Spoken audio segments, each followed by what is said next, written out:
Hello there, and a very warm welcome to another edition of Channels Beam. I am Victor Matthias. Now, the federal government and the Nigeria Labour Congress have been on the negotiating table trying to iron out the figure that should be the minimum wage for workers in the country.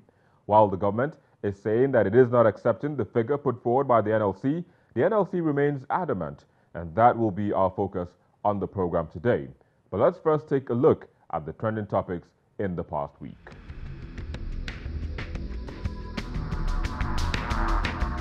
Sweeps continue their engagement on the clash between members of the Islamic Movement of Nigeria and the Nigerian Army, as more deaths and number of injured increased after another clash. In a retweet which has since been deleted, the Army justified its action, maintaining that the officers had no other option.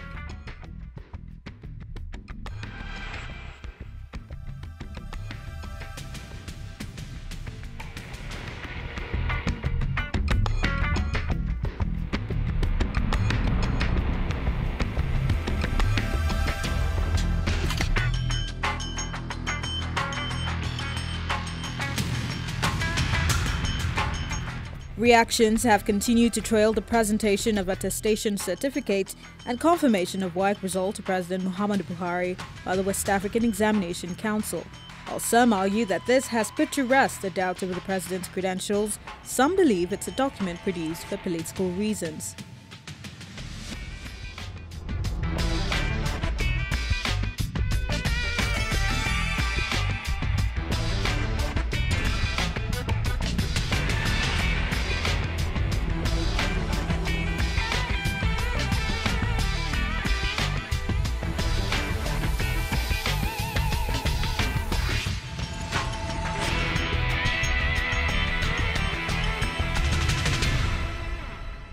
Well, there you go. Those were the trends in the past week. But joining us to look at the topic of the day, we have Victor Bamishaye, who joins us from Kiev in Ukraine. Victor, it's a pleasure to have you on the program today. Thanks once again.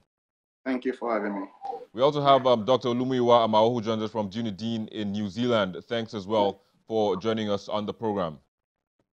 It's always a pleasure being here. Of course. Let me get you to kickstart this conversation for us. I mean, the Nigerian Labour Congress and the federal government, have been in this tussle of the amount that should be agreed for the minimum wage. I mean, what do you make of the situation? Where do you stand? I think it should be a collective shame on the part of those who rule Nigeria that in 2018, with the dollar exchanging at 360 to 1, we're still struggling to pay our workers $100 a minimum per month.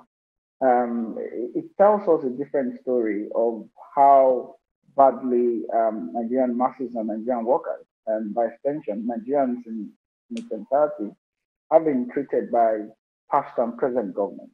I think that for a country that is the sixth or seventh largest producer of crude in the world, we shouldn't even be talking of less than $100 a month as minimum wage. It then again confirms the argument in some circles that Nigeria is indeed the poverty capital of the world, because these are the indices that countries are measured with in terms of development and progress, and equality and inequality levels. So I think that we shouldn't even be talking about $100.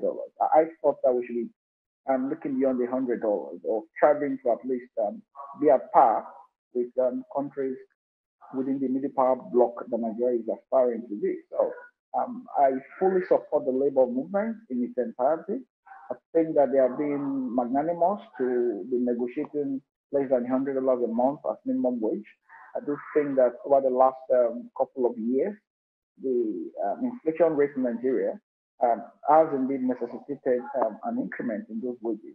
And if this didn't happen in 2016... Olumuyiwa, let me just come in there for a bit. I mean, you say you support this movement by the Nigerian Labour Congress, but you still have states where they are still owing salaries, even with the current minimum wage of 18,000 naira. I mean, so if you go above what we have now, how sure are we that the governments, states as well as the federal governments, can meet up with this demand? Well, I think states are owing salaries not necessarily because they can't pay. They are owing salaries because our priorities are not being straightened up or are not being gotten right.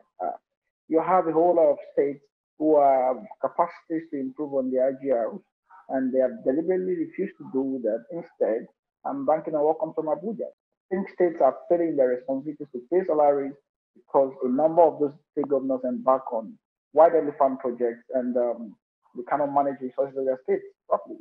Primary responsibility of any government is the protection of the promotion of the welfare and security of its people. So if a government cannot pay its workforce, then why should it be called a government? So it's not because they can't pay, it's because priorities are not gotten right. Let me bring in Victor. Let me bring in Victor into the conversation. I mean, Victor. I mean, let's look at the economic situation of the country at the moment. How would you say that is even helping workers, to live by their means? A very bad state in Nigeria, especially looking at the fact that many states are actually civil service based. I mean, there are so many states in Nigeria, like Muiwa had mentioned earlier, Dr. Muiwa, had mentioned earlier, that don't have good source of revenue. So that means that there are no factory workers, there are no company workers. Many of these states are civil service based. So when you don't pay salaries in such states, you basically run the economy aground because it is the civil servants that get money and give the ripple effect to what dictates the economy in such states. But largely what this shows is that Nigeria in itself is an elite conspiracy. It's a conspiracy of the elite against the very poor who are many times are without help. How can we say we cannot pay workers when we can actually afford to pay public office holders in large amounts of emoluments and money, giving them a lot of allowances in different names and shapes and forms? Nigeria is a conspiracy, and we must be able to demand that there has to be remuneration. We have to recalculate how much we want to pay these public office holders. For example, when we're talking about the legislature, can we afford a bicameral legislature when we cannot pay workers?